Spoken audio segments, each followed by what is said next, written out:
time to bring it on with your email questions. And Pat, this first one is from Pam, who says, my friend is trying to open a small business and has asked for my help.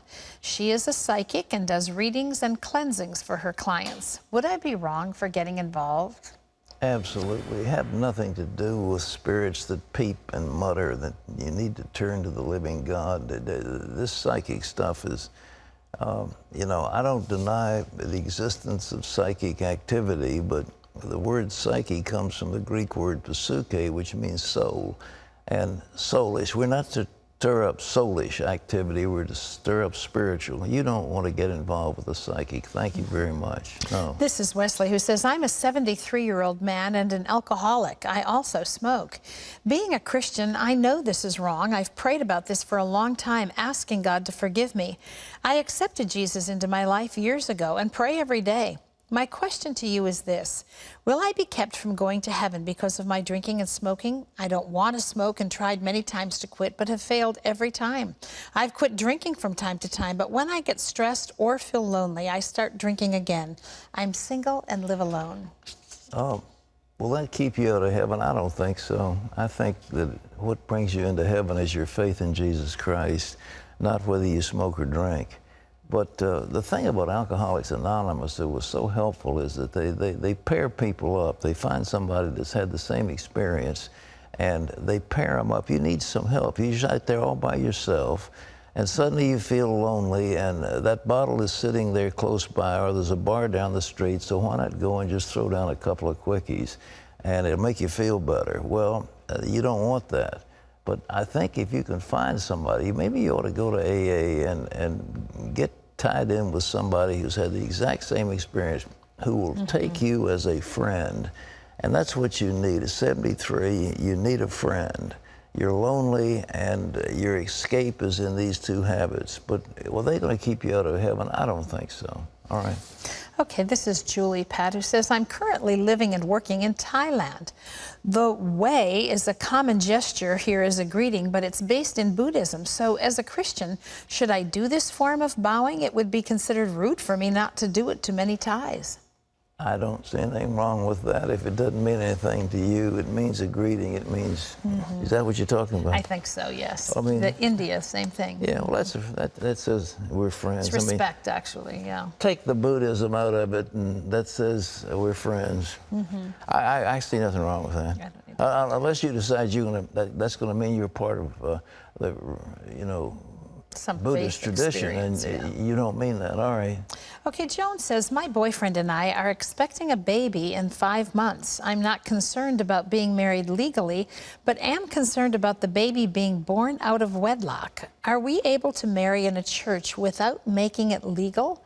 I want to make things right in the eyes of the Lord. You are one crazy mixed up kid. I don't understand this. I really don't. I mean, why would you want it to be legal with God, but not legal? I mean, what's with legal? You want the baby to be born out of wedlock. Well, it'll be born out of wedlock unless you get married, and you can go down to the county clerk and get a marriage license if you want to. But I see no reason you want to get married in a church. Well, of course you do. Well, why not get married? I mean, what's you know, I mean, really, everything for that baby. Well, what you're doing is saying, I'm not really committed to this guy, and I might get out of that marriage, and I don't want to be involved. Well, yes, you do. You've been involved enough to have a baby. You've got to build a home for that child now, and the way to do it is to give it a solid structure. So, of course, you get married. All right. You're here.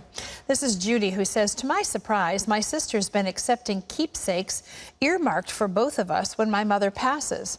Mom, who is 91 years old, has a detailed will in which my older brother is executor. Mom is feeble but fairly sharp in her mind, though she suffered a stroke this year. Am I to look the other way and simply cherish keepsakes of fond memories? Or is what's happening with family heirlooms unethical, fracturing, and injurious to family bonds? My siblings have always taken my share of the family pie. I am praying, and I come up with this: let it go.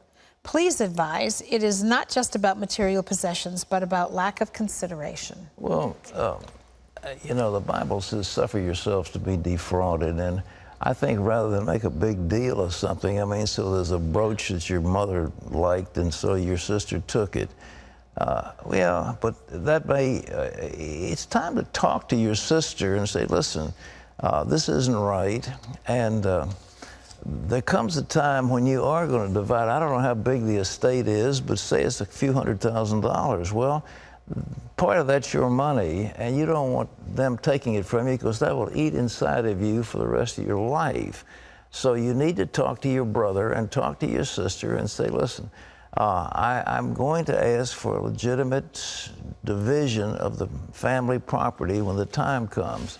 And I don't think I'm willing to forgive all this stuff, but at the same time, I think for your good and my good, we've got to settle it right. And you may have to go to court to get the thing adjudicated, but if they steal your inheritance, you're depriving yourself and your children of what your mother wants. Is that, I don't know. Yeah, you know, I think you either have to be prepared to do that without bitterness, or you have to do what she said she's heard, which is let it go. You know, I mean, it is stuff, and I understand what you're saying, and it's obvious well, from if her. all you're talking about is a few little doodads, well, that's something else, but if it comes to a significant inheritance, you really need to have it divided appropriately, because you'd be cheating your parents if you didn't. Yeah, your mother would want that. Your mother would like that. I think so.